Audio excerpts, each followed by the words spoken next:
Good morning, guys. It is that time of the year where we sit back and reflect upon the shit and the shine. Hope everyone's enjoying their crimbo limbo. I know no one knows what day it is, what time it is. Can we still eat mince pies at a ridiculous rate? We can.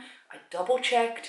It's okay. Yeah, I wanted to do a little bit of a video whilst I unpack some office furniture because multitasking, ladies and gentlemen, because never, ever, ever do I get to the end of the year and thank God it's over. Ever, ever. And I'm not doing that this year, but there is a sense for me that I'm kind of glad that 2018's over. I don't know. I never make resolutions because I believe every day is a good day to make a resolution and to put some plans into action and get stuff done. Where is my knife? So I've never been one for that kind of, shenanigans, but I don't know, it's all come at a good time, and if you are new here, then actually this is a great video for you to watch first off, because we're going to look back on the past 12 months, because if you have been around and you've been following me closely this year, and if you have stuck with me this year, thank you, thank you, thank you, because it's been a lot, it really has. So let's jump back to January. So we started out this year with a bit of a bang. We went straight to India for a 1-month trip, my first time in India, and I absolutely loved it. Oh, when you completely just ruin your product because you're trying to multitask. That was good. Excellent. Glad I did that. India really changed how I saw the rest of my travels. There was just so much. I did a lot of videos, so you can all catch up, and this is just going to be a brief overview of the year. Then I ended up, at the end of that crazy, amazing month, in an Indian hospital because I'd sprained my rib cage, which meant I went to Chennai and absolutely just had to lie in a bed for like 5 days. I like it. Which was a lot of fun, and that's exactly why I went to Chennai. Then we hit up Dubai. I was still in a lot of pain. I couldn't really see anything in Dubai. I went to the Burj Khalifa. I saw the light show, the water show with all the lights. Saw that and like hobbled back to my Uber because I was in so much pain. Then I cried at the airport because I had a horrific guy who had to put me in a wheelchair, and he was just so mean, and he left me in the middle of an airport car park where he knew I couldn't get my bus. He knew that. And like dropped my bags on the floor and walked away shaking. It was horrible. It was foul. Like, that was a really horrible experience. I had to drag, in tears, my bags back to the terminal and just like went up to people like sobbing, like, I just want to go to the hotel. Anyway, so I didn't see much of Dubai, but that was okay. What happened next? Where's my book? See, I wrote everything down for this very reason. I'm a scatterbrain. Oh, it's downstairs, of course. So when I went back to Budapest into my apartment, at this point Scott had already gone back to the UK because he had to work, and he was starting to set up a business with his dad. So I was away from him and things like that, and had a lot of personal stuff going on at that time. Now 2018, when I look back and I was writing down all the trips I took and any memorable moments from the past 12 months, I realised 2018 for me was the year of press trips. I got offered, and never before, when was my first one? First one was Indonesia. That was last year. Then ever since then, I don't know, I just got offered an insane amount of trips. I have a very strict criteria on what I choose in both sponsorship and press trips. I got offered a lot of really amazing opportunities. And at this point, to be brutally honest, my bank account wasn't looking very healthy. I was struggling to, after India and Dubai, I really struggled in being able to afford big trips after that. But it comes and goes, that's the nature of being self-employed, it's all up and down. I was actually really grateful when amazing opportunities like, Canada, Egypt, Jordan, Israel, Morocco came up, because these were all countries I so badly wanted to visit, and they were with epic companies. And I was like, this is perfect.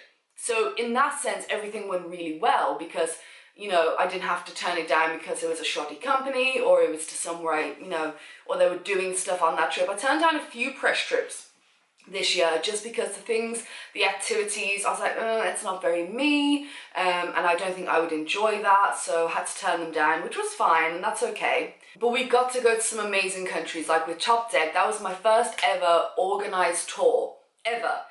On my travels for like a long, I've done day trips and stuff with like a tour and things like that, but nothing like this. Was it 10 days, 14 days? It was 20 days?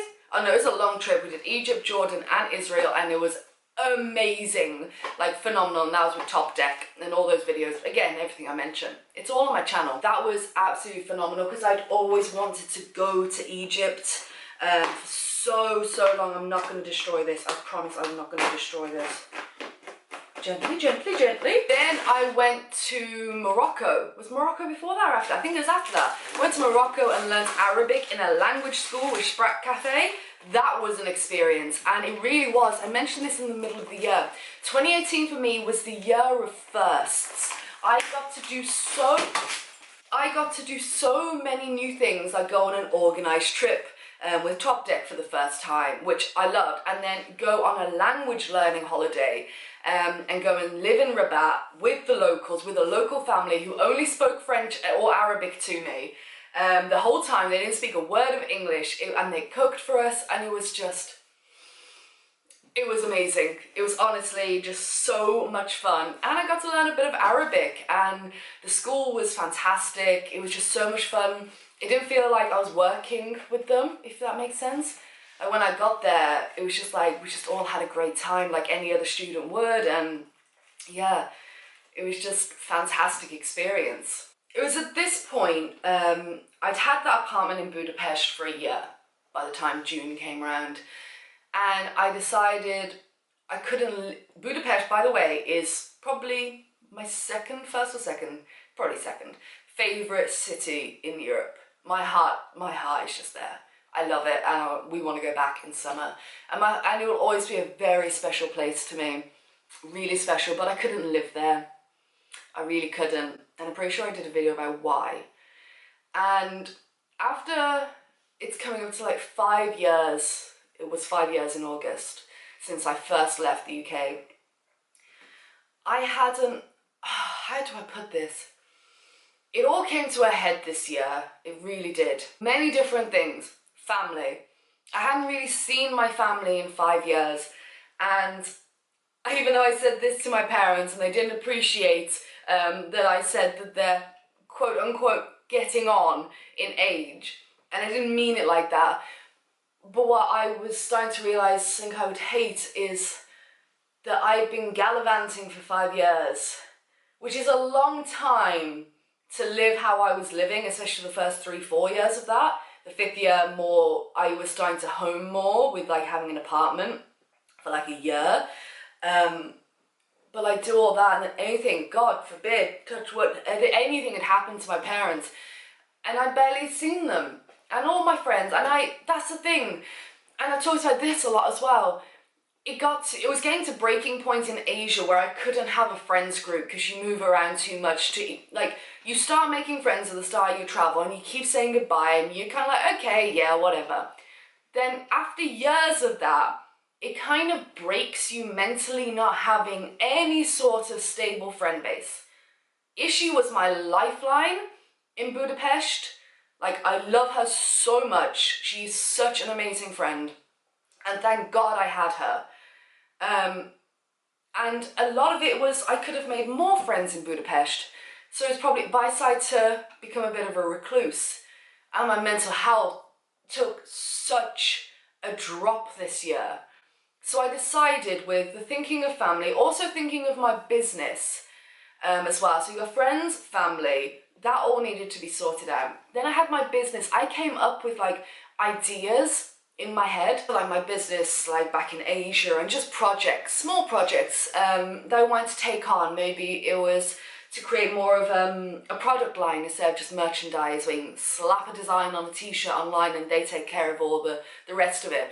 Like bigger ideas, and I had a lot of them, and whatever country I was in, I was struggling. All these big ideas, and I just couldn't get them done because either I couldn't speak the language of where I was, or there were different laws and regulations that I was not aware of, and it kind of scared me because I'm a bit of a goody two-shoes. Like, I don't want ever to be in trouble with anyone, the law, the tax people, no. So I'm very good with all of that because the idea just terrifies me. I can never lie to a police officer. I'd be awful under torture. I'd just be terrible. So that was kind of annoying. It's like, well, if I was in the UK, like I know the laws in the UK and I'd know where to source these products or source this or source that, and I'd know who to talk to about that, who spoke English, and I could have a conversation, I could meet them up, I'd go from, and another thing, sorry, I'm rambling now because it's like all coming to me, like having like business meetings and opportunities.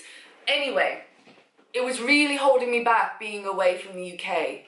And sometimes I didn't really realise that till I came back to the UK, and then it all suddenly became so clear. So I decided to give up my apartment in Budapest, come back to the UK, and the next big thing then for me, because each year I had a bit of a goal. Like early on, it's like, this year I want to kill it, like financially maybe, so I can live and work on the road.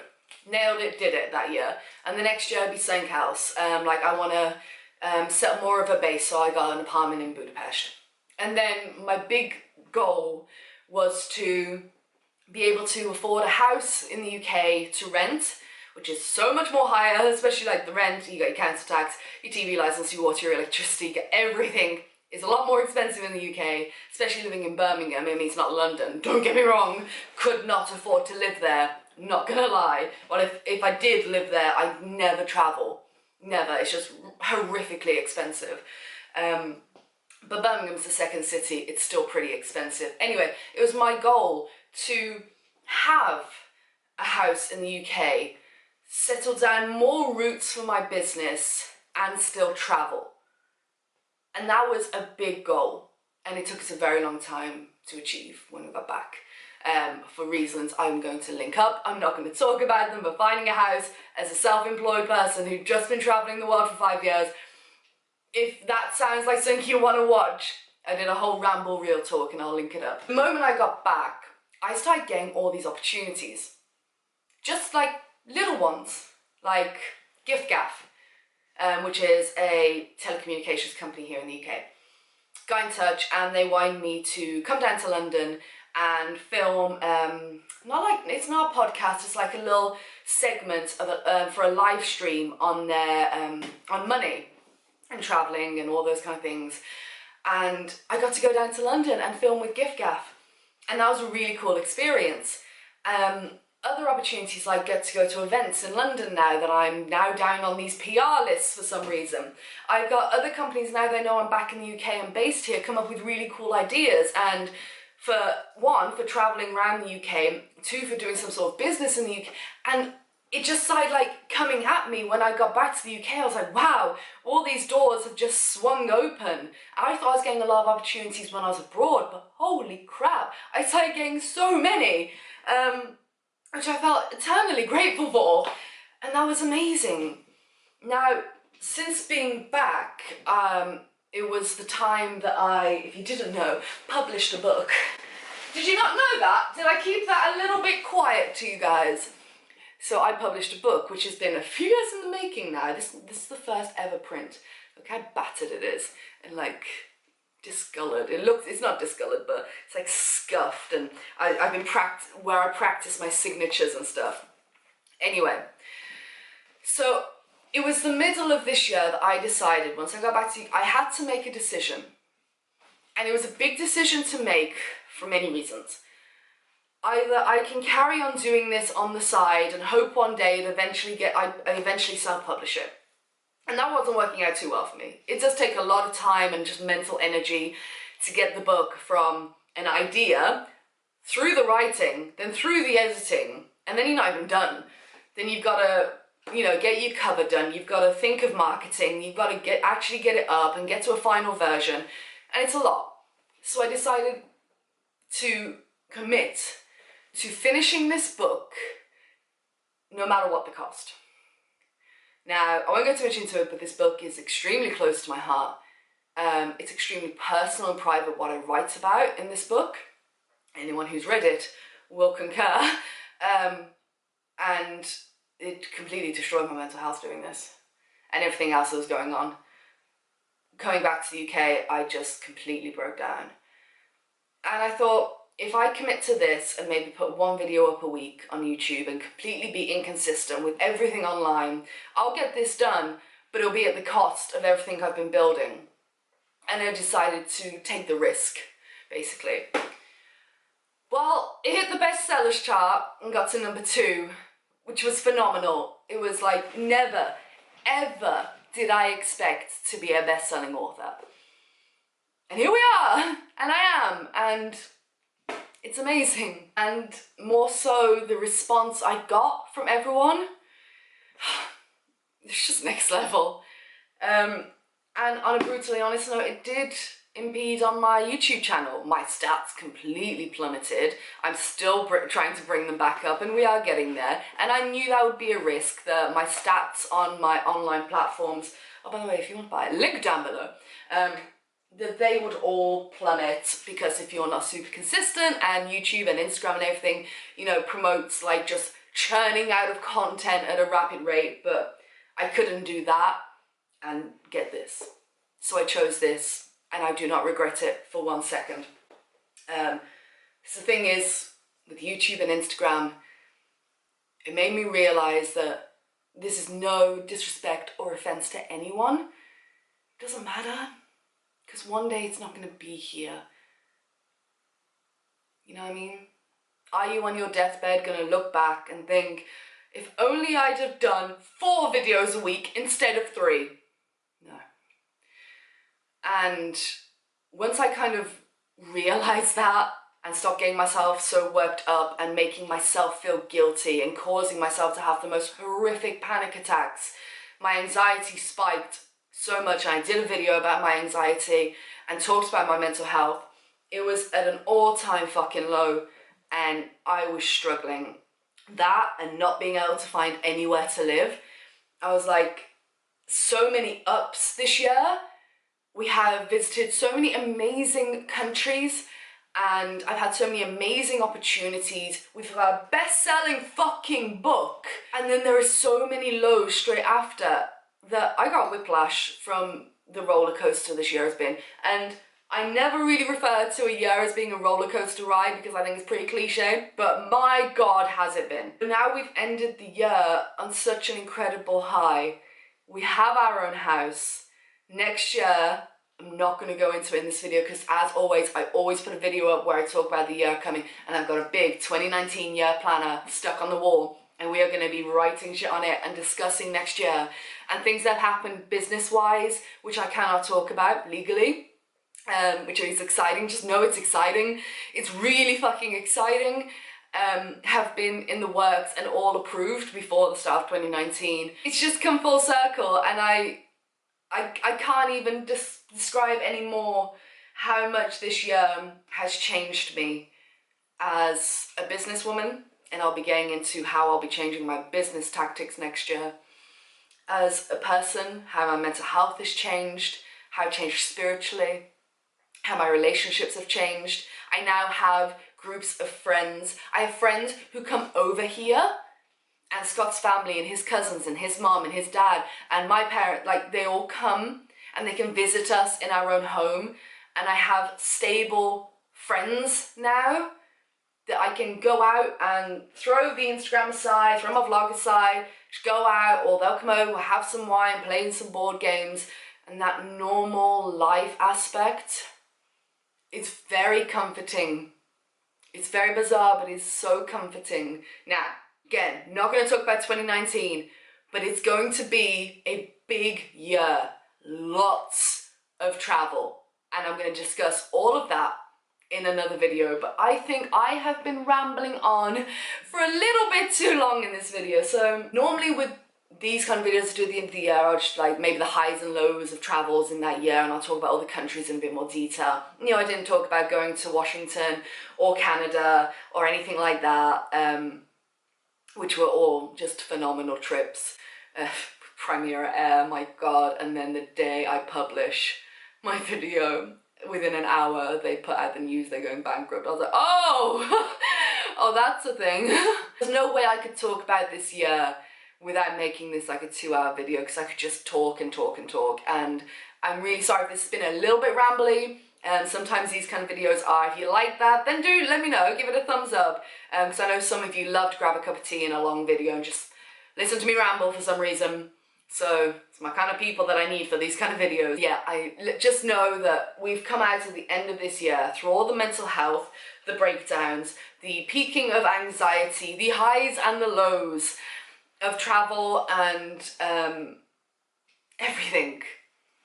and I am so bloody excited. Like literally Boxing Day, I took down all the Christmas decorations. I was like, it's time to get back to work. Just so excited about this year coming, and I can't wait to share it with you in the next video, which will be up in the new year now. So I hope you all have a fabulous new year. I'm gonna shut up, I'm gonna stop rambling, I'm gonna start putting together some office furniture, and can't wait to do a tour when this is actually done. But slowly but surely, we're gonna get the house amazing, and I'll do a proper travel inspired office tour because, oh, I have visions, man. I have good visions. Right, now I want to do a massive thank you to everyone, and I want to do a shout out for my patrons.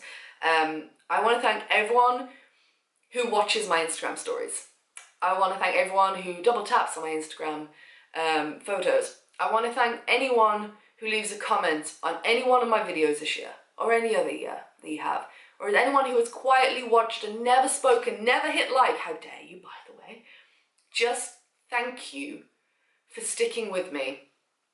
Because the one thing, when my channel started crashing in views, which was to be expected because I was being so inconsistent and not traveling much at a certain period of time, I totally get it. We're coming back though, guys. Don't unsubscribe, just trust me, we're coming back. I just saw this community of people who, no matter what I posted, would just be there and stuck with me and knew that this is what I had to do. And you gave me so much strength, saying, Ali, it's cool, man. Because we are real people. YouTubers, influencers, we're real people who go through real shit.